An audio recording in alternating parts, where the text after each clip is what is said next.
Olá, começa mais um Conversa Criminal, o seu podcast sobre ciências criminais. Sou Augusto Rodrigues, advogado criminalista. Eu sou Thiago Ride, advogado, professor universitário e, no que nos toca hoje, entusiasta da sustentação oral. Hoje viemos aqui com o professor Thiago Ride para falarmos sobre a sustentação oral, esse rito tão importante para os advogados perante aos tribunais. Então confira em mais esse episódio do Conversa Criminal Podcast.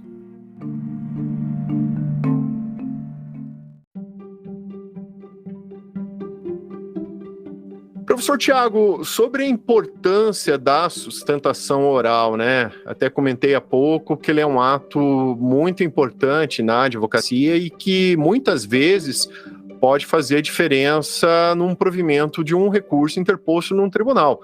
Falo por mim mesmo, né? Como boa parte dos ouvintes sabem, eu tive uma atuação como assessor de magistrado aqui no Tribunal de Justiça do Paraná, e muitas vezes eu vi assim, que o resultado de um recurso mudou completamente graças à atuação do advogado ali na tribuna, fazendo ali uma brilhante sustentação oral, muitas vezes. Sobre a importância da sustentação oral, professor, o que o senhor poderia acrescentar aí para os nossos ouvintes?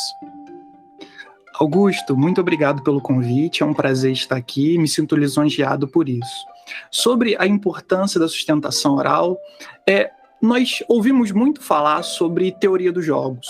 Por ela, nós cuidamos de qual pedido nós vamos fazer, quais perguntas vamos realizar, quem nós vamos arrolar e como devemos nos portar ao longo do processo.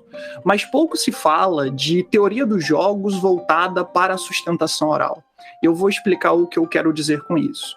É muito comum que as pessoas, os advogados, fiquem preocupados com o que vão falar na sustentação. Mas há aqui, me parece, um erro de premissa, ou no mínimo, um menosprezo à teoria dos jogos. Deveríamos nos preocupar, a rigor, para quem nós vamos falar.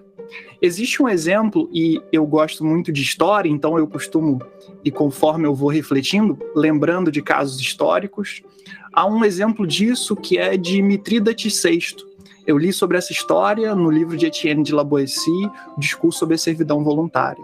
E Mitrídates, segundo o que se conta, era um indivíduo que tinha uma grande preocupação em morrer envenenado. E aí o que ele fez?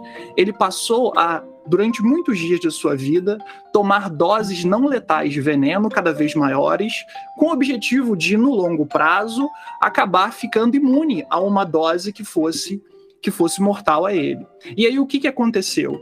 Aconteceu que, lá no final da sua vida, Mitrídates foi derrotado numa guerra e aí ele queria se matar. Ele entendia que o suicídio seria uma morte mais digna do que morrer nas mãos de um general romano que ia matá-lo. E aí o que ele fez? Ele tinha veneno nas mãos, tomou o veneno e o veneno não fez efeito nenhum.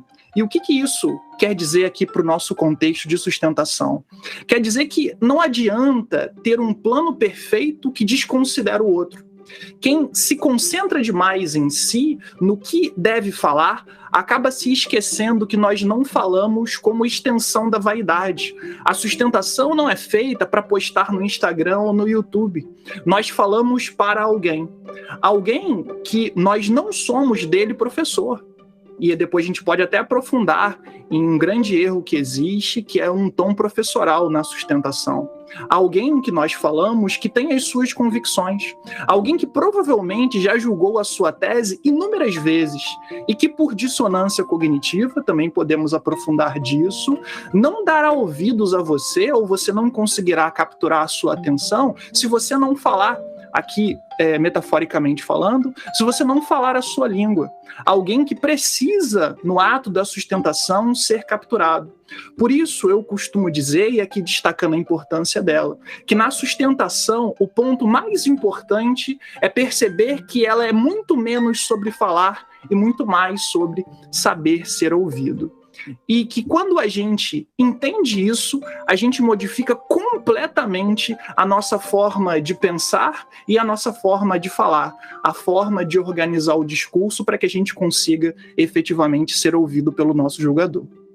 Então, professor Tiago, eu, como muitas vezes até comentei em outras ocasiões, o que eu percebi, assim, pela minha atuação no tribunal, é que um erro de parte dos colegas advogados é que eles queriam ensinar direito para os magistrados. E como nós sabemos, em tese, todos os magistrados dominam, né, a técnica jurídica, porque ou passaram num concurso público e eram, né, juízes de carreira, que daí foram promovidos a desembargadores ou ministros, ou também membros do Ministério Público ou da própria advocacia. Então, em regra, são pessoas assim que têm um domínio considerável da técnica jurídica. Então, eu percebi, pelo menos do meu ponto de vista, que um erro desses ocupantes da tribuna era focar muito em querer ensinar direito para aqueles que dominam o direito. E, em contrapartida, eu também observava que muitos dos advogados que obtinham sucesso ali na sustentação oral, eles focavam muito assim, ou no esclarecimento numa matéria fática, ou num distinguish, ou no overruling, ou mostrar assim pontualmente que naquele caso concreto, tal entendimento não se aplicaria, ou, por outro lado, né, que naquele caso concreto tem um detalhe fático ali, assim, deveria ser aplicado tal entendimento. Então, era nisso, assim, que eu percebia que fazia muita diferença para os julgadores. Era o tribuno ali, né, o advogado que estava ocupando ali a tribuna, mostrar pontualmente chamar a atenção do julgador para algum ponto ali dos autos que pudesse ali reforçar a sua tese. Até porque, Augusto, convenhamos, né? Esses dias eu estava ouvindo alguém falar o seguinte, que hoje em dia eu sei o que o STJ costuma decidir, minha mãe sabe, se bobear o meu cachorro que trabalha aqui próximo a mim também sabe o que o STJ decide. Mas a grande questão é que para você ser ouvido, não adianta você falar uma língua estranha, né, usando essa analogia ainda, mas você precisa exatamente ter um objetivo. A gente pode até falar bem disso, e esse objetivo pode passar de fato por destacar algumas questões fáticas, por trabalhar alguma jurisprudência específica, mas, sobretudo, sempre pensando nessa ideia de que não adianta ir lá ter um discurso bonito sem ser efetivo, sem ser ouvido. Eu até narro um episódio que me chamou muita atenção, num caso que eu mesmo trabalhei. Era uma situação envolvendo crime contra a administração pública, né? Uma grande operação envolvendo a Câmara de Vereadores de um município aqui do interior do Paraná. O réu ali, era um recurso de apelação. O réu ele havia sido condenado, né, em primeiro grau. Eu estudei todo o processo ali, verifiquei que não haviam elementos, né? Não havia um conjunto probatório robusto para que aquela condenação persistisse. Então eu acabei fazendo ali, estudei os autos, fiz ali o projeto, né, de minuta de voto, levei lá pro desembargador que eu trabalhava, enfim, expliquei a situação, ele acabou concordando comigo, né, que realmente deveríamos absolver aquele réu, e levamos o processo em pauta, né, no julgamento, né, em sessão de julgamento. Eu lembro que até um dos desembargadores, ele tinha até feito já uma divergência para manter a condenação daquele réu, né, daquele apelante. Mas o que fez toda a diferença, e até esse próprio desembargador queria manter a condenação, ele até comentou que fez toda a diferença ali foi a sustentação oral do advogado. Foi uma sustentação oral brilhante, que ele demonstrou enfaticamente, né, por que aquela situação não preencheria, né, o tipo penal ali discutido. E ele acabou acompanhando o voto do relator para absolver aquele condenado já, né? Aquele apelante que estava condenado em primeiro grau. Então ali foi uma situação que eu mesmo testemunhei, que a sustentação oral do advogado fez muita diferença ali.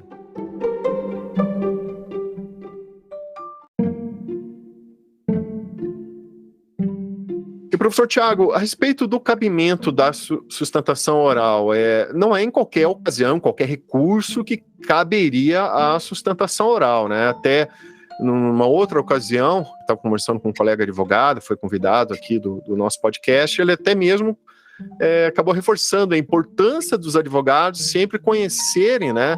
Conhecer o regimento interno dos respectivos tribunais, porque tem tribunais que em determinados recursos ali não admitem sustentação oral ou tem um tempo diferenciado para sustentação oral. Tanto nos tribunais ordinários, né, tribunais de justiça ou nos TRFs, né, e também nos tribunais superiores, no STJ ou no Supremo Tribunal Federal. Professor Tiago, a respeito assim, do cabimento dessas sustentações orais, né? O que o senhor poderia complementar para os nossos ouvintes, a importância desse cabimento? Augusto, começamos no nosso primeiro ponto destacando a importância da sustentação oral, e você inclusive compartilhou com a gente como que ela é capaz de modificar julgamentos. Só que não adianta você ter um lindo texto, uma linda sustentação que seja efetiva, se você não souber quando cabe, eventualmente, a sustentação. Muita gente acha que cabe sustentação em qualquer tipo de ação ou recurso, e isso não é verdade dessa maneira. Você destacou corretamente a importância de conhecer o regimento interno dos tribunais, e isso, não sou um especialista em processo civil e nem quero levantar muito isso aqui, mas se a gente for lá no 937 do CPC, inciso 9, vamos ver que o próprio CPC, ele diz que os regimentos podem ampliar aquela lista que existe lá no 937, revelando para a gente a importância de se conhecer o regimento. E conhecer o regimento é conhecer tanto as possibilidades que ele traz, quanto também as restrições que ele impõe.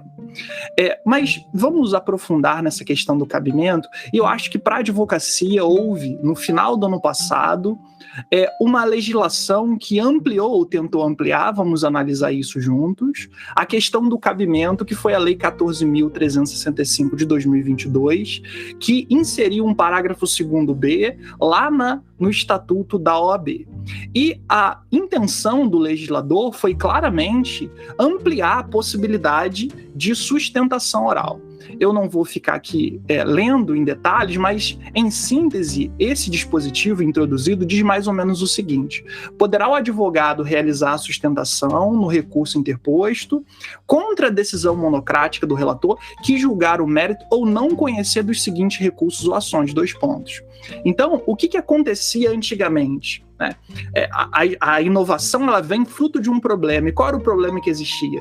Via de regra, os tribunais não admitem sustentação oral nas hipóteses de agravo. E aí tem lá, tanto no regimento do STJ, do STF, nunca se permitiu.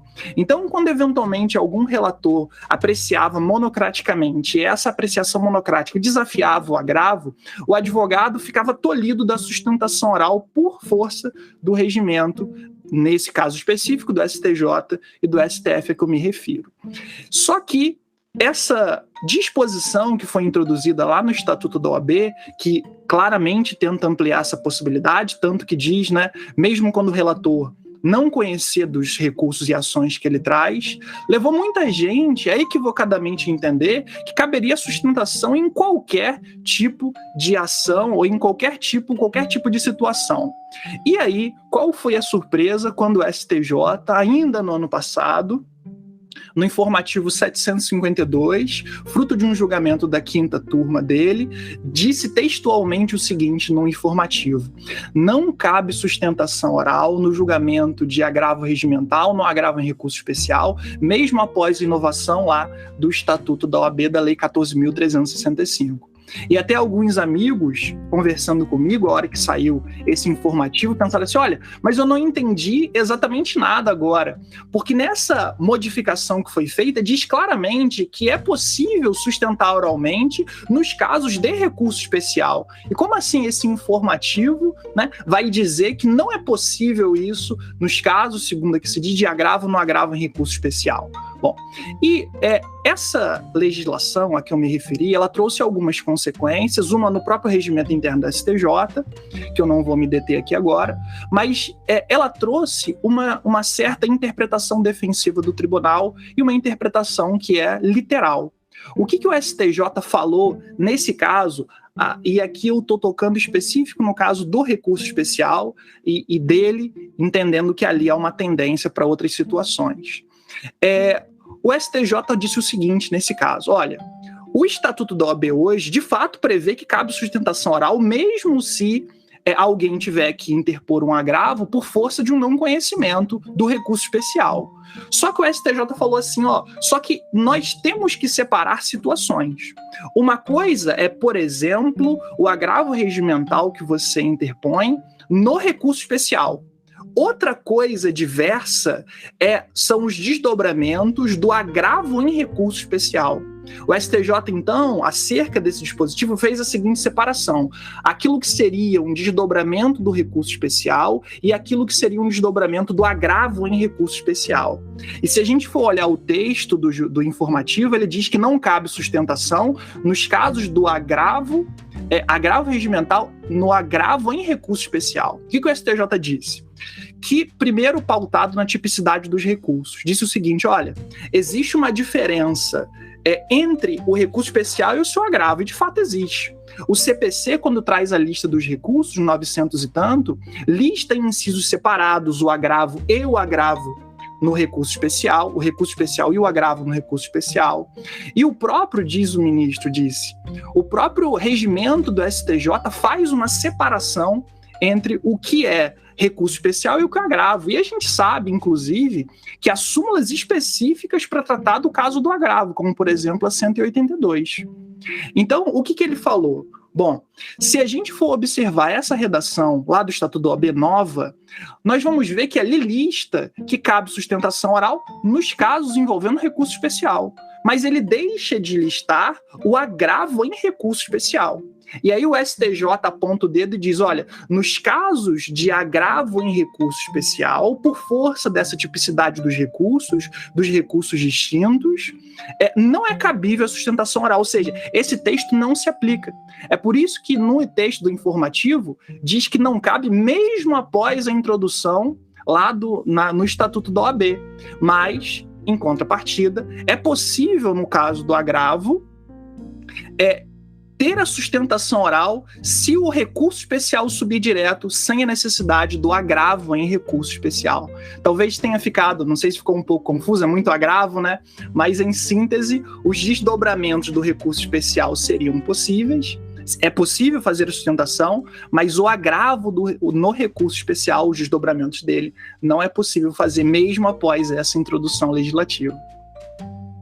Então, o resumo é a seguinte situação, por exemplo, subiu o recurso especial, daí no desdobramento desse recurso especial tem ali um agravo, nessa hipótese caberia a sustentação oral. Agora, em contrapartida, por exemplo, o recurso especial no tribunal de ordinário não é conhecido, né, não é admitido, daí interposto ali o agravo para que o Tribunal Superior analise, e daí a partir desse desdobramento não caberia a sustentação oral. Perfeitamente. É importante conhecer esses detalhes, né, como a gente ressaltou agora, né, de não somente conhecer o regimento dos tribunais, mas também os seus entendimentos e até o que chamam de jurisprudências defensivas, né, que alguns tribunais têm nesse sentido.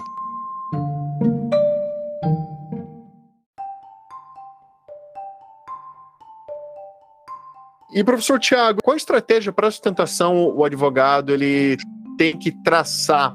Augusto, eu lembro que quando eu comecei a advogar, alguns amigos viraram para mim, mais experientes, e me deram um conselho que eu hoje julgo equivocado. Falaram assim, olha, você vai chegar lá no tribunal para sustentar. E aí você tem duas possibilidades.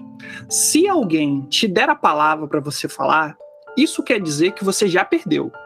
Porque, no sentido contrário, quando o tribunal entende que você vai levar aquele recurso ou aquela ação, ele já diz assim: doutor, estamos concedendo a ordem, estamos julgando procedente o seu recurso, o senhor dispensa a sustentação oral? Pelo menos, não sei se aí, mas aqui no Rio de Janeiro essa é uma praxe que existe. Então ele diz assim: olha, se te dão a palavra, você já perdeu.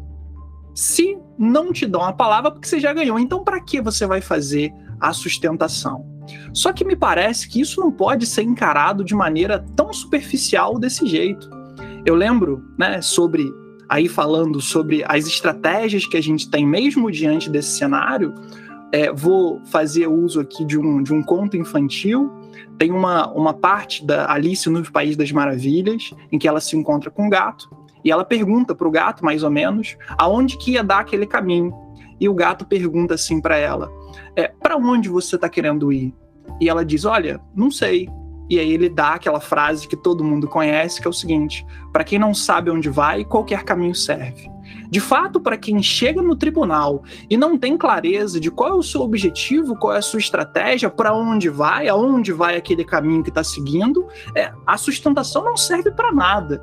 Agora, nós temos que, em sentido contrário, a sustentação estratégica bem feita, com propósito, com objetivo, ela pode fazer, como a gente já falou aqui, fazer, por exemplo, um vogal abrir uma divergência, fazer, como eu já vi também, o próprio relator dizer que, diante da sustentação oral ou diante do despacho, vamos conversar sobre isso, que ele foi levado a repensar alguma questão, ou ainda, eventualmente, ainda que não se ganhe, é possível que o voto divergente, mesmo aquele que acabou não levando a você ganhar o seu recurso ou sua ação constitucional, que ele sirva de pré-questionamento para um futuro recurso especial. Então, reforço aqui a ideia de que nós precisamos entrar na sessão, ser estratégicos e ter muita clareza de o que é que nós estamos buscando lá. Eu mesmo, como citei, já vi a época, né, que eu atuava no tribunal como servidor, assessor, né, e mais de uma ocasião, já vi o próprio relator retirar, em razão da sustentação oral, retirar o processo de pauta para reanalisar algum ponto. Porque, veja, muitas vezes você tem processos ali com inúmeras laudas, movimentos, né, enfim, autos enormes ali, e às vezes, até pela carga de trabalho, às vezes tem algum ponto que pode passar ali despercebido pelo julgador, né, ou não teve ali a atenção merecida, né, o caso. E em razão da sustentação oral do advogado, chamou a atenção do próprio relator, que analisou: olha, então, considerando aí a sustentação do advogado, essa questão que ele levantou, retiro de pauta para reanalisar o ponto. E mais de uma vez vi isso acontecer, e até de mudar o resultado. Ou se o relator teve, pelo menos assim, o revisor ou o próprio vogal acabou decidindo no sentido contrário, né, à oposição daquele relator, enfim, decidindo no sentido do que a defesa ali estava buscando. Então, a sustentação oral eu tenho assim como importantíssima, sabe? Eu defendo assim que, pelo menos nos meus casos, tem que ser feita todas as vezes, assim que se enxerga a possibilidade de sucesso, né? Que se verifica, olha, aqui tem chance, tem que chamar a atenção para esse aspecto. Acho bem importante fazer. Sim. E dentro desse cenário que a gente chega lá, né, tendo a clareza do que nós estamos fazendo, e daqui a pouco eu já chego nos objetivos dela, eu disse inicialmente que, na minha visão, a sustentação é muito sobre ser ouvido. E quando a gente encara a sustentação desse jeito, a gente tem que ter uma preocupação muito clara com aquilo que se chama de dissonância cognitiva, né? E o que em síntese é isso? Psicologicamente, todos nós temos a necessidade de procurar coerência entre as informações e estímulos a que somos submetidos e o nosso conhecimento, as nossas opiniões e crenças. Isso porque o cérebro, né, segundo os estudiosos, não consegue conviver com informações contraditórias. Por isso é natural que instintivamente venhamos buscar essa coerência. E essa coerência nos leva a ser receptivos, a ouvir coisas com que concordamos e a rejeitar aquilo que nós discordamos, algo que venha ferir os nossos valores, os nossos as nossas opiniões. O exemplo muito simples disso, que contamos aos nossos filhos e filhas antes de dormir, é a famosa história de Esopo da raposa e das uvas. Disse que uma raposa queria pegar um cacho de uvas, e aí ela tentou pegar de tudo quanto é jeito, ela que se entendia ou que se julgava muito esperta, mas no momento em que ela entendeu que não era capaz de pegar aquilo dali, ao invés dela reconhecer, olha, realmente eu não sou capaz, ela colocou na cabeça dela que não valia a pena pegar aquelas uvas, que as uvas deveriam provavelmente estar maduras demais ou azedas. Isto é, a raposa, ela criou uma história, um argumento para não aceitar a derrota, ao invés de simplesmente dizer que não conseguia. E esse fenômeno é conhecido como dissonância cognitiva. Não estou dizendo aqui que a gente não muda de ideia de jeito nenhum, só estou querendo dizer que nós somos inclinados a manter as nossas crenças. E o que isso tem a ver com o nosso papo, que é a fixação de estratégias na sustentação oral? É que quando a gente entende esse fenômeno da dissonância, a gente sabe que não pode entrar numa câmara sem conhecer quem é o nosso jogador, porque a gente corre um grande risco de falar alguma coisa e provocar uma dissonância. Por exemplo, a gente pode, imaginem só, numa câmara extremamente dura, onde os desembargadores ou os julgadores são absolutamente punitivistas, como que você chega lá com uma tese de absolvição e começa a falar em garantia acima da dúvida, acima do razoável? Como é que você consegue falar lá em elementos garantistas, em nulidade, enfim? Como que você consegue introduzir esses temas em um lugar absolutamente hostil a essas teses? Por isso, Augusto, antes de eu fixar qual é o objetivo específico que eu tenho na sustentação, a primeira etapa ela vem antes de qualquer escrito, de qualquer caneta, de qualquer esboço. É a etapa de pesquisa. É a etapa de entender para quem eu vou falar. E como que se pesquisa isso? Hoje em dia, a gente pode pesquisar em plataformas abertas, por exemplo. Então, há muitos desembargadores, juízes, que têm livros escritos, que têm palestras no YouTube, que têm artigos escritos. Então, a gente pode começar para entender qual é o perfil para quem que nós vamos falar, descobrindo quem são aquelas pessoas ali que vão compor o quórum do seu julgamento. E, além disso, depois de pesquisar nessas fontes abertas, nós podemos passar para a etapa de pesquisar específico a jurisprudência. E a gente já comentou disso daqui, que é terrível esse tom professoral que algumas pessoas assumem. Ah, porque o STJ tem esse precedente, tem isso. Sim, mas o que o seu julgador entende? Qual é o ponto que ele olha para a sua tese e o que ele acha dela? Provavelmente, né, ele já deve ter julgado isso 1 zilhão de vezes e que você tem que, no mínimo, conhecer para quem você está falando, que senão, imaginem, se é alguém que não se submete a alguma decisão do STJ, vai adiantar de quê? Qual é a efetividade? Você vai não ser ouvido, vai criar uma objeção. Por isso que o primeiro ponto é você saber quem é o seu julgador, me parece. Então, eu quando vou fazer alguma sustentação e eu não conheço aquelas pessoas ou tenho algum julgador novo, eu faço toda uma pesquisa, primeiro para definir qual é o perfil daquela pessoa.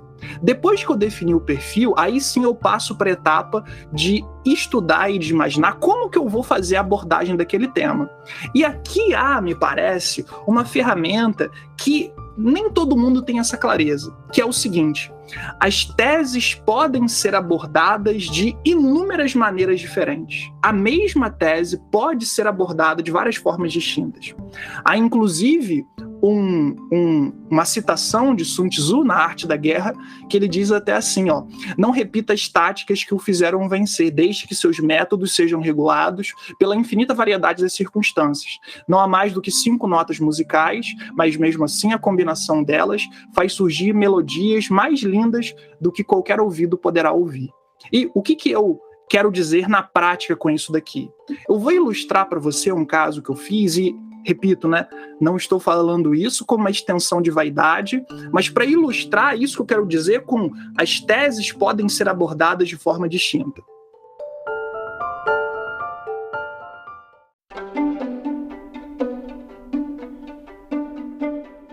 Eu tinha um processo que ia ser julgado num determinado tribunal não vou detalhar aqui, que os advogados informalmente conheciam como câmara de gás, né? Ou seja, é aquele lugar que você sabe que ali está perdido. E qual que era a minha tese? Era um crime, vamos dizer assim, que chamava atenção pelo volume dele, e a minha tese era de absolvição. Aí você imagine, né?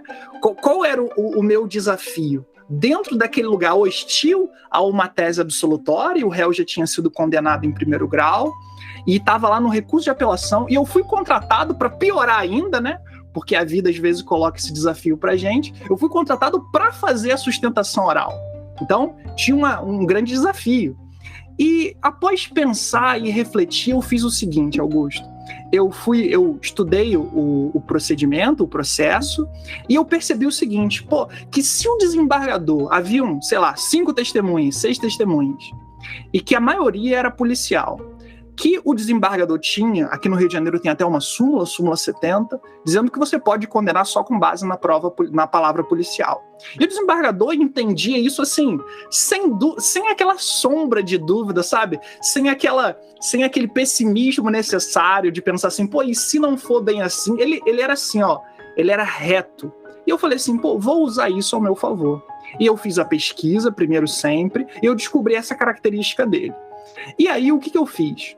Quando eu fui organizar e fui estudar os autos, eu percebi que tinha uma fala de um policial, que falava algo que poderia levar à absolvição do meu cliente. E aí, o que eu fiz? Eu cheguei na sustentação, e aí eu comecei, né, aquela coisa da saudação e tal, e aí eu falei assim, excelentíssimo senhor doutor fulano de tal, fiquei surpreso ao pesquisar sobre os julgamentos que essa Câmara tem feito. Descobri que inúmeros advogados vêm aqui dessa tribuna e questionam a validade da palavra policial. E comecei a entrar nessa, e os meus colegas que estavam lá na sessão começaram a olhar assim, o que esse cara tá falando? É maluco? Ele tá ali para absolver ou para condenar? E depois de eu encher a bola, e o desembargador chega, fazia assim com a cabeça positivamente, assim, caramba, é isso mesmo, como que as pessoas questionam isso? E depois de levantar e capturar a atenção dele, o que eu fiz? E é exatamente por causa disso, porque nós temos que acreditar no que fulano de tal falou nessa audiência, que disse isso, que disse aquilo outro. E aí, ou seja, eu criei um ambiente, dentro de um ambiente hostil, eu consegui discutir a questão da absolvição baseado em algo que ele não criou objeção para mim. E não estou dizendo isso, repito, como uma extensão da vaidade, mas isso é o sinônimo, isso é o símbolo, melhor dizendo, de que os temas podem ser abordados de diversas formas. Se eventualmente a sua tese é uma tese de ilicitude do reconhecimento fotográfico, você tem que saber, existem variações aí dentro. Você tem que saber se o seu desembargador entende, por exemplo, que se não for confirmado em juízo, né, ali não vale aquela prova, mas que se for não tem problema. Ou então alguns entendem que nunca tem problema. Você não pode entrar para debater uma tese sem saber como o seu julgador entende ela. Porque isso tanto pode indicar que às vezes você precisa de uma pequena adaptação no seu discurso, que você precisa abordar a questão dando enfoque para uma coisa, ou que eventualmente que você sequer tem que mirar no seu relator. Do momento que você faz essa pesquisa, é possível que você perceba o seguinte, olha, eu entendi que o meu relator, ele não vai dar corda, ele não vai dar crédito ao que eu vou falar. Mas, de repente, a pesquisa pode indicar que o revisor é alguém que vai ser adepto à sua tese. Ou, eventualmente, que um vogal vai ser. Aqui no Rio de Janeiro, eu vou contar uma outra situação, as revisões criminais são julgadas por um órgão diferente das câmaras. Existe algo aqui chamado Grupo de Câmaras Criminais, que reúnem 2 câmaras criminais e 7 desembargadores votam nas revisões criminais. Já houve casos onde a junção de 2, né? Às vezes você junta pessoa boa, mas também junta pessoas que são refratárias a teses garantistas, né? Isso é pro bom e pro mal. E aí eu descobri como que era a votação, eram 10 desembargadores e os 7 primeiros votam, relator, revisor e os outros 5 mais antigos. E o que eu fiz? Eu fui despachar com quem eu achei que seria, por pesquisa, não é um achômetro apenas, por pesquisa era alguém que seria receptivo à minha tese. E, em resumo, consegui voto divergente, pedido de vista, tudo na mesma sessão. E isso reforça aquilo que eu tenho dito. A sustentação oral é uma ferramenta absurda e importantíssima que o advogado tem nas mãos, mas ele precisa saber manipular essa ferramenta. De nada adianta, né, entregar na minha mão uma chave Phillips que eu mal sei para que isso serve, né? Então o advogado ele tem que entender aonde que a ferramenta dele vai. E essa ferramenta, ela precisa entender quem é a pessoa que vai te ouvir. Porque, repito, o mais importante da sustentação, aquele que gasta muita energia achando vou criar um discurso lindo, ignora a maior ferramenta que ela tem, que é de você conseguir alcançar aquele com quem você está falando, aquele que você precisa convencer para que ele dê o voto. Então, a sustentação oral tem esse poder incrível e, para a definição de qual o objetivo, me parece que a gente precisa fundamentalmente saber para quem nós estamos falando. Que a gente pode também dizer que é a teoria dos jogos no processo penal, né? Nada mais do que isso. Né? Por exemplo, conhecer quem é o seu julgador, porque não adianta ficar dando murro em ponta de faca. Se o julgador ele entende que o entendimento A e não B, não adianta você chegar lá na tribuna e ficar sustentando B, mas verificar que quem é o quórum, né? Então, assim, verificar ali pelo regimento, né? Como é que é no Paraná, que ele segue ali a ordem da antiguidade geral do tribunal, né? Então, verificar ali quem são os componentes dessa Câmara Julgadora, verificar ali a ordem da antiguidade, por exemplo, né?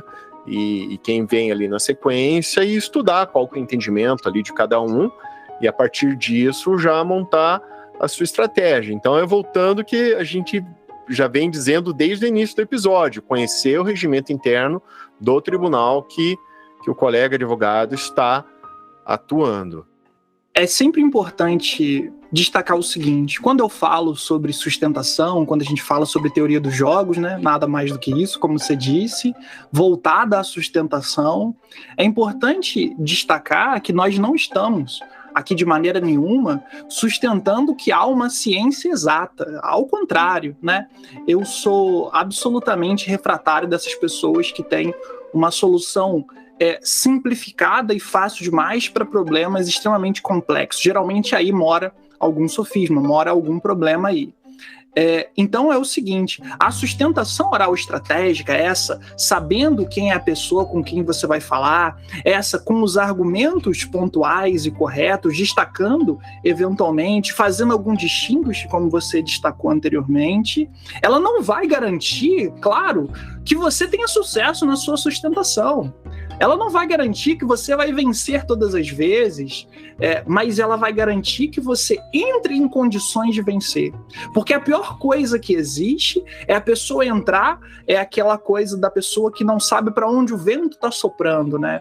Aqui no Rio de Janeiro a gente fala assim, a pessoa tem que estar absolutamente perdida. Essa pessoa, né, chega da pena, porque ela não soube usar a ferramenta. É claro que a sustentação oral, mesmo bem feita, pode levar você a perder, mas você não perde porque por incompetência, você perde porque faz parte do jogo a gente perder, né? Eventualmente, faz parte do jogo ter uma ordem denegada, um cliente condenado, isso acontece, né? Agora, o que não pode acontecer, e eu como gosto muito do estoicismo, eu costumo dizer o seguinte: a gente tem que controlar o que está nas nossas mãos. E o que está em nossas mãos é a chance de fazer algo bem feito, estratégico, capaz de produzir um bom resultado. Agora, o que não está nas nossas mãos? Aquele desembargador, aquele julgador, ele discordar de você, ter um voto em outro sentido, isso faz parte. Mas nós devemos nos preocupar com o que está nas nossas mãos, o que está em nosso controle.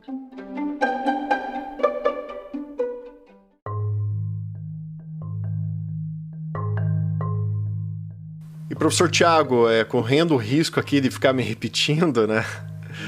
Mas também não posso deixar de comentar a importância dos memoriais. Pela também, mais uma vez citando a minha atuação nos 10 anos que atuei como assessor de magistrado aqui no TJ do Paraná, como eram importantes, né, esse despacho de memoriais seja, às vezes até com o próprio relator, né, para chamar atenção ou reforçar um ponto específico, ou com o revisor ou o vogal. E é um ponto também que eu sempre destaco, né? Que o memorial ele não pode ser uma mera repetição do recurso ou da peça, né? Ela tem que ser ali uma síntese da peça, né? Para que realmente chame destaque, né? Chame atenção ali para pontos específicos, pontos assim que pode fazer total diferença no recurso ou ali na ação originária, né? Como o HC. A respeito desses memoriais, professor Tiago, quais são as suas considerações a respeito dessa atividade, né, do advogado e despachar memoriais com os julgadores? Augusto, eu vou comentar aqui, mas até constrangido, porque você que esteve do outro lado, que é do lado, né, do tribunal, que agora está do lado da advocacia e conhece os dois mundos, você é uma pessoa até mais indicada para responder. Na mitologia grega, inclusive, houve uma vez um debate para saber quem era o homem ou mulher, quem que sentia mais prazer, e perguntaram para alguém que já tinha sido homem e mulher, por um problema tinha sido transformado nos dois. Então você, né, fazendo essa adaptação, que já conheceu dos dois mundos, é alguém até mais indicado do que eu para comentar sobre isso, mas vou me dizer, na verdade, até na esteira do que você já disse. Memoriais, ele me parece que eu, por exemplo, só costumo despachar os memoriais quando eu já tenho clareza daquilo, do estudo do processo, daquilo que eu vou fazer na sessão. Então, por isso, eu espero chegar mais ou menos próximo do julgamento. Não, imagine, né? O julgamento daqui a 2 meses, 1 mês, você vai despachar e isso vai produzir que efeito, né? Às vezes a gente não consegue lembrar de questões que a gente fez, né, há alguns dias, quanto mais um jogador que por ofício a todo dia vai apreciando questões. Então a primeira coisa que eu faço é relativamente próximo da sessão, 1 semana mais ou menos de antecedência, eu procuro os gabinetes e procuro geralmente os dias mais tranquilos. Então eu costumo perguntar se há algum dia mais oportuno para o despacho, né? Não que eu esteja fazendo pouco caso das prerrogativas que nós temos, só que eu já experimentei despachar entre sessão, no meio da sessão, falou assim, não, pode ir lá, vai lá que ele te atende bem. Mas o atendimento nunca é a mesma coisa. Então eu costumo perguntar se há algum dia mais oportuno, se há algum horário mais oportuno. Entrego memoriais e eu tento, assim, fazer memoriais de no máximo 2 laudas. Porque não adianta você entregar, né, um calhamaço de papel. Isso vai gerar o quê? Né? Vai gerar, no máximo, aqueles recortes que a gente faz para anotar recado depois, né? Porque isso não tem efetividade nenhuma. Então, acho que se deve despachar mais ou menos próximo do julgamento para que aquilo fique fresco na memória do seu julgador. Deve ser acompanhado de memoriais extremamente diretos ao ponto. E, além disso, mais uma vez, não pode ter aquele tom professoral, né? Olha, porque o STJ, ali não é momento de sustentação, ali é momento de exposição. Olha, excelência, eu vou destacar isso daqui na sustentação oral, porque aconteceu esse caso. Às vezes é algum caso complexo que você precisa explicar uma matéria de fato e que, às vezes, na hora da sessão pode ficar complicado, então você antecipa para que a compreensão se torne mais fácil. Então, todo o despacho, ele também faz parte de alguma estratégia que o advogado traçou, seja para destacar alguma questão de fato, seja porque você entendeu que ali havia um distinguish em relação a algum entendimento que o seu julgador tem, que leva à negativa do seu pedido, que é importante fazer isso. Então, acho que esses seriam, né, assim, em linhas gerais, situações, posturas que eu tomo, mas, por favor, eu queria ouvir de você, sobretudo, os maiores erros que você já viu, já presenciou, se é que eu posso fazer uma pergunta aqui, nessa coisa dos memoriais, do despacho com os julgadores. Claro, assim, o que eu percebi que era o maior erro, assim, nos colegas, primeiro, não conhecer devidamente os autos, né, porque, por exemplo, iam despachar com o magistrado, ele perguntava, tinha alguma dúvida, né, ali dos autos, perguntava alguma coisa e o advogado não sabia responder. Era até constrangedor, assim. Então, acho que a primeira lição é conhecer os autos de cabo a rabo, sabe? Porque, assim, eu penso, poxa, o advogado está se dispondo a ir até o tribunal, conversar com o magistrado está atendendo o advogado. Claro que é uma prerrogativa. Mas, assim, é até constrangedor, né? Magistrado, às vezes, tá com alguma dúvida ali a respeito dos autos, pergunta ali pro causídico e ele não fica, às vezes, com aquela cara de taxa, né? Então, assim, a primeira dica, conhecer bem os autos e para realmente não evitar uma situação constrangedora, né? Assim, até para não denotar algum tipo de despreparo, vamos chamar assim, até um descaso, né? Com o próprio cliente, né? Que está ali aguardando essa decisão judicial. Outro tópico também, outro ponto, né, que eu destaco, como o professor Tiago falou, é fazer ali um memorial resumido. O memorial tem que ser uma síntese do recurso, porque via muito isso, assim, os colegas advogados levavam, né, os seus memoriais que eram meras cópias do recurso. Se for para ler o recurso, o magistrado entra ali hoje o processo digital fica ainda mais fácil, entra ali nos autos digitais e consulta o recurso. Então o memorial ele tem que ser uma síntese, né, como o professor Tiago falou, no máximo ali 2 laudas, só para destacar pontos muito específicos para chamar a atenção mesmo do magistrado para aquele aspecto, né? A respeito, eu concordo com o professor Tiago também a respeito do momento de despachar os memoriais. Ele não pode ter uma distância assim muito grande da sessão de julgamento, porque o magistrado tem uma pilha de processo para julgar, ele não vai lembrar do teu caso. Então, assim, vá com os memoriais em mãos, procure despachar o mais próximo possível da sessão de julgamento, né? Porque daí ele vai estar fresco, ele vai lembrar, né? E um outro aspecto também que eu acho importante em relação ao relator, estrategicamente eu acho interessante, em relação ao relator não despachar próximo da sessão, porque em tese ele já está com a proposta ali de minuta já pronta, ele já estudou o processo, ele já está ali com convencimento formado.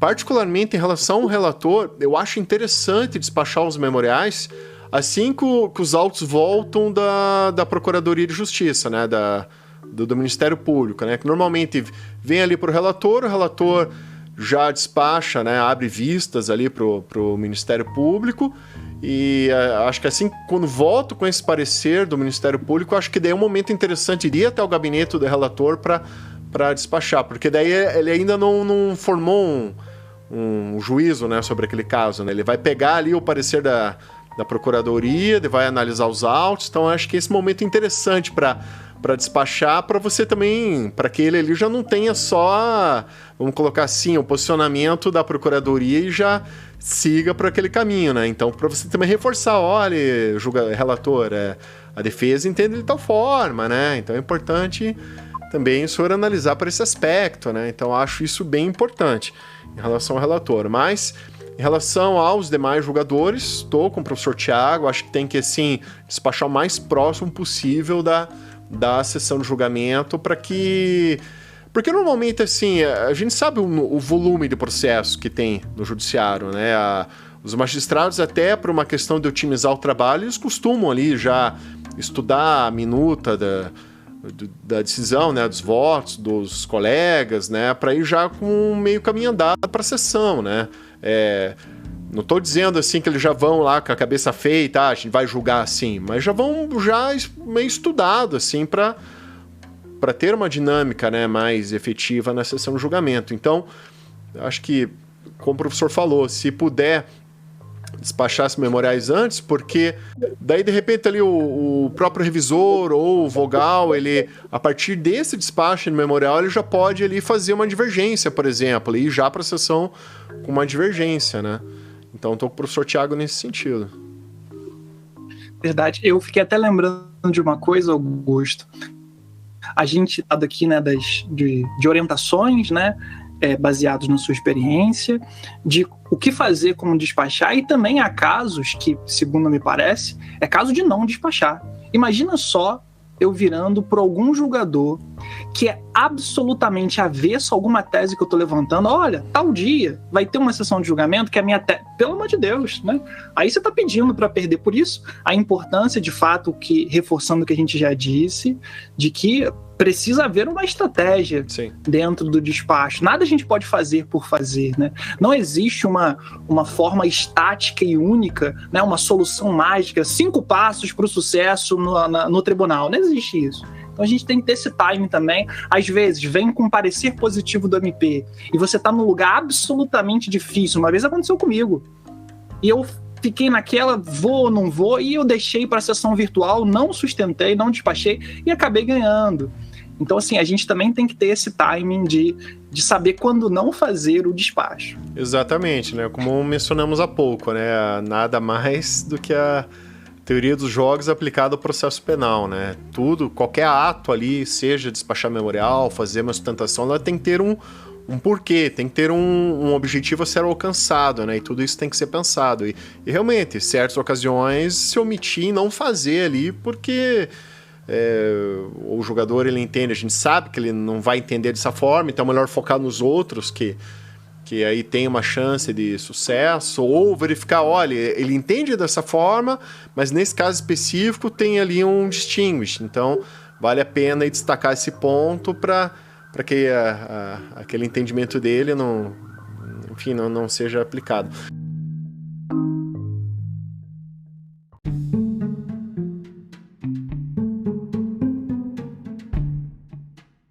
Tiago, para os nossos ouvintes, que muitos, além de estudantes de direito, também são militantes na advocacia criminal, quais são os cuidados a serem tomados para uma sustentação oral? Augusto, vou começar minha fala lembrando da primeira sustentação oral que eu fiz. E quando essas ideias que a gente está conversando ainda não eram claras para mim, eu fui para minha primeira sustentação e foi em embargos infringentes, em que uma pessoa havia aberto uma divergência, uma apelação, e que ele tinha votado pela absolvição. Então a divergência era ampla, eu podia discutir, inclusive, a absolvição nos embargos infringentes. E aí fui preparado com o meu discurso, e aí quando eu cheguei lá na sessão, cheguei cedo e tal, me cadastrei, fui lá, e quando eu estava indo para a tribuna para fazer a sustentação, eu estava de terno, tranquilo, e aí eu fui abordado por um servidor que fez menção de colocar em mim, eu estava sem, né, a beca.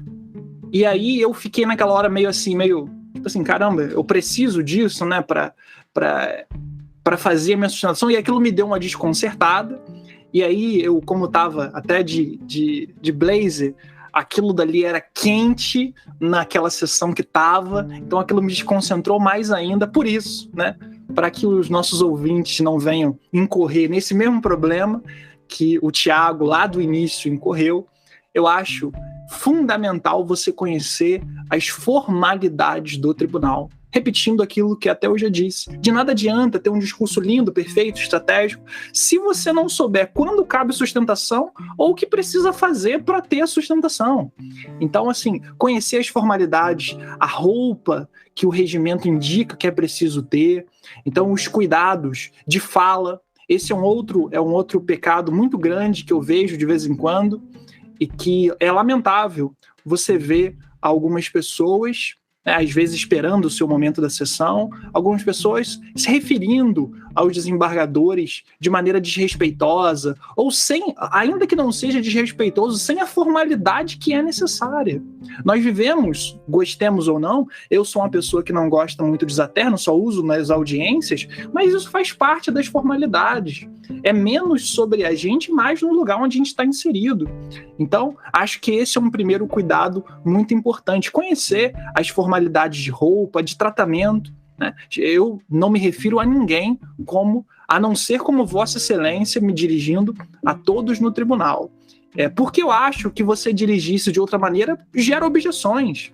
A gente já viu, há um vídeo famoso que corre nas redes de uma colega, e eu tenho certeza que muitíssimo bem preparada, que referiu-se aos seus jogadores como você e que teve atenção chamada. E qual é a chance desse jogador que já pegou birra com você pela sua forma, às vezes, de vestir, pela sua forma de falar? Qual é a chance dele ser alcançado pela sustentação? Você destrói tudo. Uma vez eu vi um advogado numa sustentação por videoconferência, pô, todo mundo sabe que as pautas são enormes, daí que se corre um pouquinho, né, para você conseguir terminar os julgamentos num prazo razoável. E aí o advogado chamou o feito a julgamento e aí perguntou, doutor fulano de tal, tá aí? Tá aqui. Aí você, podemos começar? Peraí, deixa eu só terminar de colocar minha gravata. Que isso? Deixa eu terminar de colocar minha gravata. E aí, o desembargador presidente era até muito educado. Vamos esperar um minutinho, senhor. E esperou um minutinho, assim, uma coisa absolutamente constrangedora. Então, assim, são coisas que a gente tem que evitar, porque isso destrói qualquer estratégia que a gente eventualmente pode ter. Um outro cuidado que eu tenho muito grande é de jamais, em hipótese nenhuma, distorcer algum fato dos autos. Imagina só, né? Eu faço uma fala linda, né? Falando, conectando as provas, dizendo dos precedentes daquele julgador, e aí, imagina só, ele abre, né? O presidente, com a palavra o relator abre, o que o doutor falou, e é muito bonito, só que tem uma coisa, o que ele disse aí, que a testemunha falou, a testemunha na verdade não falou isso não, falou aquela outra coisa. Acabou. Quem que o revisor, quem que ele vai dar crédito? Então assim, é melhor você encarar com honestidade um fato do que você tentar distorcer alguma coisa e acabar tendo um prejuízo por causa disso. Então, recapitulando, eu acho que é muito importante você saber as formalidades, o tratamento que você tem que se dirigir, as roupas, evitar mentir e, só para finalizar, antes de te ouvir, Augusto, sobre isso, um cuidado muito grande é com o relatório. Isso é outro capítulo que é daquela coisa que não ensinam na faculdade. O que acontece muito, já vi muitas vezes aguardando o meu julgamento, e eu tinha um slogan no meu Instagram que eu dizia assim, dispensem o raio do relatório, e que era o seguinte, o presidente chama o feito a julgamento, aí pergunta, doutor, o senhor dispensa o relatório? Aí, o que uma vez eu estava na sessão e a advogada falou assim, não, pode ler, tá de boa. Pode ler. Aí o que acontece, né? Quando você não dispensa o relatório, você obriga, né, o presidente a dizer, estamos aqui para julgar esse caso, a tese é essa. Mas se você, na sua sustentação, não tem um espaço para você dizer qual é o caso e qual a sua tese, o desembargador vai ter que ter, e mais, você atrasa a pauta de todo mundo, porque você obriga ele a falar uma coisa que você deveria, por ofício, estar ali exatamente para falar. Então, assim, há esses pecados capitais da sustentação que a gente tem que ter um cuidado muito grande com eles. E você, Augusto, já viu alguma situação inusitada assim, ou que você percebeu que foi um grande pecado? Teve uma situação que me chamou muita atenção a respeito, até acho que foi notícia do Migalhas, na época da pandemia, que com a pandemia, as sessões virtuais, né, e publicadas ainda no YouTube, vimos cada coisa, né? Mas aqui no Tribunal do Paraná mesmo, uma situação em que o advogado ele ia fazer a sustentação e ele estava só de camisa. Não estava com paletó, não estava com gravata, beca muito menos, né? E ali ele tomou uma chamada do relator, né? O relator até pediu uma intervenção ali para o presidente comentando, né? Eu lembro até hoje, senhor presidente, no nosso regimento temos vestes talares, né? Tá uma liturgia e o causídico aqui só de camisa, né? Pô, nem botou uma gravata e tomou aquela chamada ali e ficou aquele constrangimento, né? Até o presidente da Câmara ali, constrangido também, doutor, o senhor tem uma gravata? O advogado olhando para um lado, olhando para o outro e, senhor presidente, então, doutor, vamos fazer o seguinte, vamos jogar a sua sustentação para o final, então o que é aquele constrangimento, né, que não precisaria ter, né, porque eu acho que até no podcast de vocês, a defesa, vocês comentaram que, salvo engano, que o terno é o uniforme do advogado, né? Então, poxa, vai sustentar num tribunal, no mínimo tem que estar de terno, né?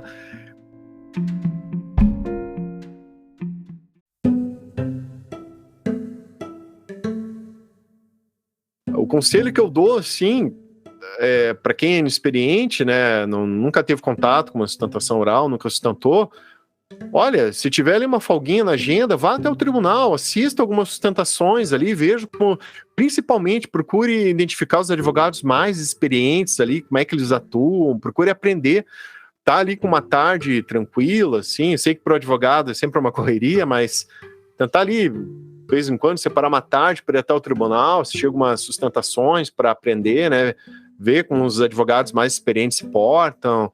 E, por exemplo, aqui, não sei como é no Rio, mas aqui no Tribunal do Paraná tem a sala da OAB aqui no nosso tribunal, que eles até emprestam beca, né, se o advogado não tiver beca. E assim que a gente vai se preparando, né, procurar aprender ali com os mais experientes, assistindo esse pessoal que tem uma vivência maior na advocacia, e se tiver dúvida, procurar a OAB, a salinha da OAB, o pessoal sempre está disposto a ajudar, sempre a ali dar uma dica, ou até prestar a beca, né, para quem não tem beca ali na hora, né, mas situação constrangedora foi essa. Uma outra também, que era uma colega também, que ela não estava devidamente trajada ali para o tribunal, e também correu um certo constrangimento ali, né, enfim, estava sem beca também, não estava ali com um traje para uma sustentação oral no tribunal, mas são situações como essa, assim. Uma outra situação também foi bem constrangedora, de situação de colegas que vão lá para, claro que tem nervosismo, né, mas vão lá simplesmente para ler no momento da sustentação. Poxa, nenhum preparo, assim, de pelo menos ensaiar, né, em casa, no escritório, né. Então, chegar lá só para ler, assim, fica aquela situação bem, bem chata, assim, sabe? Então, situações mais nesse sentido, assim, de não ter um preparo, assim, para fazer sustentação, nessas situações também de não estar devidamente trajado para fazer uma sustentação oral no tribunal, né? Lembrando ali que é um ato solene, né? Tem toda uma formalidade ali.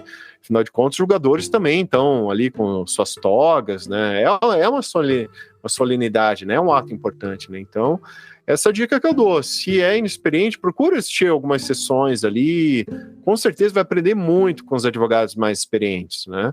E sempre conversar com alguém mais experiente, né? Tem vários colegas advogados aqui que tem, não vou falar nem anos, décadas, né, de militância na advocacia, eles também sempre dispostos a ajudar, a dar uma dica. Basicamente esse conselho que eu dou para os colegas, né, principalmente para os iniciantes. É isso. A sessão de julgamento, me parece, é o ápice da solenidade, né? A audiência, claro, tem a sua solenidade, mas eu acho que poucas coisas são tão esse ápice quanto a sessão nos tribunais. E uma última coisa, eu estou aqui ouvindo e refletindo sobre o que você está falando, e só para dizer, né, que eu morro de medo quando eu faço as sustentações de casa do migalhas, porque eu sei que se eu parar no migalhas é porque houve algum problema. Então eu tinha até essa política, cuidado com migalhas aí, cuidado com a roupa, né, porque senão pode ter algum problema, né.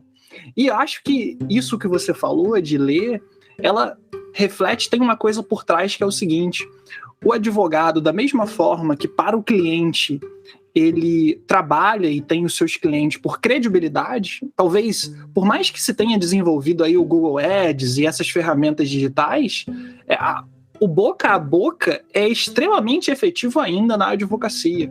Alguém que bate no peito e diz assim: doutor fulano de tal resolveu, né? Ele resolveu o meu problema. E da mesma forma é também a sua credibilidade com os magistrados. Se você vai para lá ler, o que vai... Quando você pisar lá da próxima vez, o julgador já vai olhar: ih, rapaz, esse é aquele advogado que veio, que não foi técnico na sua fala, né? Falou coisas que, na verdade, não são verdadeiras ou não entregam a jurisprudência, ou então, assim, falou bobagem. E isso fica marcado. Então, para esse tipo de situação, é melhor nem fazer, me parece, porque você não vai alcançar objetivo nenhum e ainda vai sujar a sua imagem. Uma das melhores coisas que existe é quando o desembargador olha para você, o julgador olha para você e entende que ali existe uma pessoa preparada, uma pessoa que conhece os autos, que não está fazendo ele perder o tempo dele, nem você o seu, mas que é alguém ali que ele olha com um olhar de respeito. E esse respeito se constrói com credibilidade, e a credibilidade se constrói não só ganhando, mas se constrói com com concisão, com respeito, com cordialidade, com conhecer as liturgias do tribunal e o direito que está por trás. E só uma última dica para finalizar, que é extremamente deselegante, que às vezes as pessoas, me parece, né, confundem a pessoa ser combativa com ser deselegante. Acho que a elegância é uma coisa essencial nas nossas vidas. E eu nunca interrompi, e nem aconselho que ninguém faça, um relator ou algum julgador votando. Isso é de uma deselegância, assim, me parece, tremenda. O senhor errou aí, mas espera aí. Uma vez eu ouvi um julgador falando assim, o senhor teve o seu momento de falar e eu prestei atenção. Agora é o meu momento de votar. Se você não concorda com o que eu estou dizendo, recorra. Né? É claro que a gente pode ter intervenções pontuais e sumárias para corrigir um erro de fato, isso existe. Só que é sempre assim, presidente, o senhor me concede uma palavra para esclarecer uma questão de fato? Concedo. Aí você sucintamente esclareça, aí tudo bem, mas jamais interromper o outro, uma pessoa votando, um julgador votando, isso é de uma deselegância tremenda. E que às vezes corre um vídeo ou outro de uma intervenção que pode até ter dado certo, mas que a regra é que isso é péssimo, isso destrói credibilidade e só cria objeções a você. A única arma que o advogado tem é o direito. Como o Thiago citou, né? Se tem uma situação em que você não concorda com o posicionamento, usar ali medida judicial, um recurso, ou dependendo do caso, um mandado de segurança, ou um habeas corpus, uma violação ali da liberdade do seu cliente, enfim, dependendo do caso concreto, claro. Mas eu também não vejo que essa situação de querer ganhar no grito possa gerar assim, um bom resultado, principalmente para o seu cliente, sabe? Eu acho que uma situação como essa acaba tendo um efeito contrário, acaba gerando ali uma animosidade completamente desnecessária com o julgador. Então, assim, eu sou dessa filosofia. A diplomacia, a cordialidade, ela tende a abrir muito mais portas.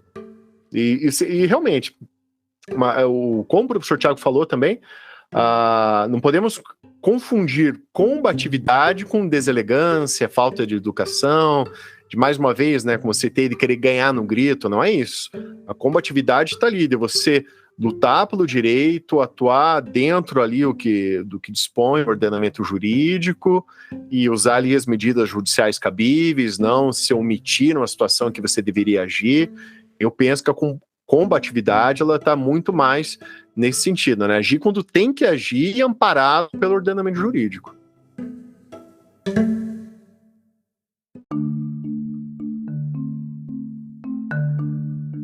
Então esse foi mais um episódio do Conversa Criminal Podcast. Quero mais uma vez agradecer a presença do professor Thiago Ride por ter aceitado o convite para participar desse episódio. E professor Thiago, se tiver alguma recomendação para os nossos alunos de um livro, um curso, uma dica cultural, por favor, fique à vontade, a palavra está contigo.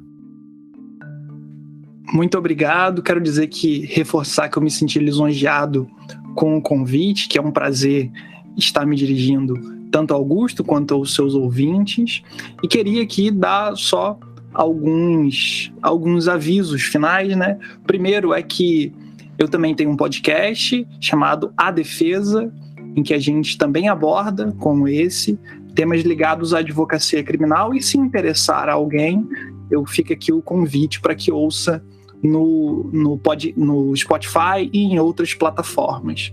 Também, se quiser me seguir no Instagram, @Thiago Ride, eu queria até compartilhar que nesses anos aí, né, são poucas pessoas que acertam o sobrenome, então fica aqui também o registro dos parabéns ao Augusto, porque eu já aceito o que a pessoa tem a oferecer. Então a pessoa às vezes me chama de Raide, de Reide, de tudo quanto é tipo de nome, mas eu tô lá no Instagram, @Thiago sem H, R-E-I-D, que, como o Augusto disse, se fala Ride. E aí lá eu compartilho um pouquinho, às vezes posto uma bobagem, né, mas procuro compartilhar um pouquinho tanto da vivência na academia como professor, quanto a vivência também como advogado criminalista atuante. E por fim, se interessar alguém, eu também quero fazer um convite para que conheçam um curso. Eu tenho um pequeno curso que eu montei sobre sustentação oral, onde a gente aborda essas questões interessantes que a gente falou aqui, entre outras, e que a ideia do curso é preparar quem tem eventualmente alguma dificuldade, ensinar o método desde o início da sustentação até o final, o que escrever, o que não escrever, como que inicia a saudação, o que tem no meio, como que a gente costuma finalizar. Então, é uma tentativa de colaborar também na evolução da advocacia. Mas é isso, mais uma vez, muito obrigado, muito honrado com o convite e agradeço de coração. Professor Tiago, muito obrigado. Quero agradecer a você, ouvinte, que nos acompanhou até esse momento. E também te peço uma gentileza. Se você conhece, se você tem um amigo que é estudante de direito ou advogado militante da área, por favor, nos ajude compartilhando esse episódio. Vamos propagar, divulgar o conhecimento. Também me siga nas redes sociais, em especial no Instagram, no perfil @augustorodrigues.criminal. Esse foi mais um Conversa Criminal Podcast e até a próxima. Um grande abraço a todos.